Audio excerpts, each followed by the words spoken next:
Ciao a tutti ragazzi e benvenuti in questo nuovo video. Faccio questo video in primo luogo per farvi vedere, o meglio sentire, lo scarico che ho acquistato per questa macchina.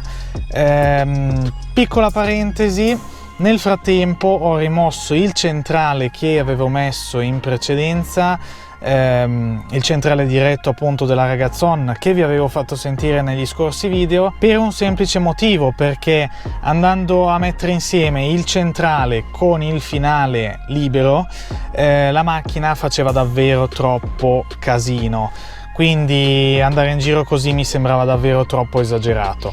In questo caso invece penso di aver trovato una giusta via di mezzo, montando solamente il finale libero con il centrale, con il suo silenziatore originale, che comunque si fa sentire il motore, soprattutto i bassi giri, è molto cupo, molto entusiasmante, ma non esageratamente rumoroso. Detto questo ragazzi, vi farò sentire il sound sia dall'interno, dall'abitacolo, sia con i finestrini chiusi che aperti, sia invece dall'esterno al minimo posteriormente e poi anche andando, quindi seguite questo video.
Omologato, oppure lasciare tutto aperto sia centrale che finale, oppure come ho fatto poi alla fine liberare il finale e lasciare il centrale originale. A parer mio ho fatto la scelta più giusta perché innanzitutto il silenziatore finale è quello più grosso che silenzia di più, quindi già andando a liberare quello si sente molto di più rispetto invece a come si sentiva con il silenziatore finale originale e il centrale invece aperto.